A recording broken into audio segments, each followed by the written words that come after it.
पहले आप गए इसका हम गाएंगे। पहले बड़ा आदमी का छोटा कौन बोला था ये तोरो बड़ा कलर जमीनिया वाला कलर कि तोर पातर कमरिया रे कि हमारे जिला में टूटी रे। क्या बात है कि अपना जिला के बबुन सिर हई रे। ओहो अले हम चुम्मा पटक के लथेर हई रे। ढेर है रे क्या बात है जोड़ा बा कौनो ना आ गाना ता कहानी कि ये राम प्यारी चलो तार बियाह करवा देता है ना। बाकी ई राम प्यारी कहस कि हम नैहरे में रहब, हम बियाह ना करब। सास के बोझ उठाई, नैहर में माई के सेवा करब, नैहर में रहब। चल जो हम बैठब। हाँ आज होता शूटिंग सुपरस्टार मॉडल विवेक साजन। इधर देखिए नेटा पोछ रही है साड़ी में। ये देखिए ये कैमरामैन जो है ना बहुत चिल्लाते हैं, इनको चिल्लाने में हमारे अवार्ड मिलना चाहिए। ये देखिए झगड़ा होता शूटिंग में। पातर ये कमरिया देखिए हीरोइन। हेलो देखिए हीरो यही है विवेक साजन जी पातर कमरिया रे। तोरा जिला में टूटी रे। कहाँ बनारस में कि मुंह में ये बटाम टिप दिए।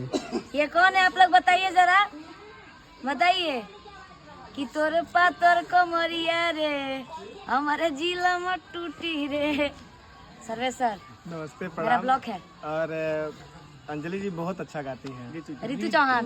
अंजलि जी कौन है ये बताइए, चोरी पकड़ा गया आपका।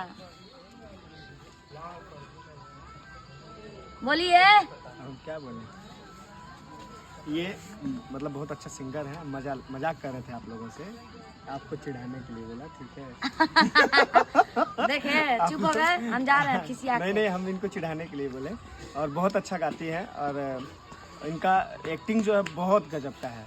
और इनके ब्लॉग को आप लोग सब्सक्राइब करिए और ज़्यादा आप लोग शेयर करिए। और आप पातर कमरिया गाइए। बाकी साथ हमें भी प्यार दुलार आशीर्वाद देते रहिए। कैसे कर रहे हैं, ऐसा लग रहा है सबसे ज्यादा इन्हीं को प्यार दुलार मिलता है। थोड़ा सा गाइए आप दो लाइन पातर कमरिया मेरे ब्लॉग में। अभी आपका जो गाना आप वो गाइए। गाइए।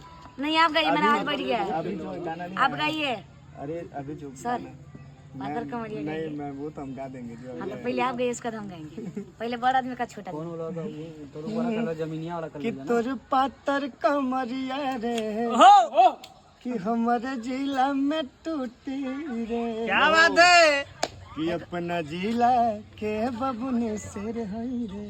ओहो अले हम चुम्मा पटक के लथेर हई रे। ढेर है रे क्या बात है जोड़ा बा कौनो ना आ गाना तो आता ना बाजता की जाना के जवाबे नहीं के। नहीं ये तो आप लोगों का प्यार है। यहीं प्यार देते रही लो ढाका छाटी भर के, ठीक न। आपका भी ये जो गाना आवाज जो कोयल जैसा जो बोली है। हाँ कि हमरा सैया जी के मीठ मीठ बोलिया जैसे कुह के कोयलिया। बंद कर दीजिए।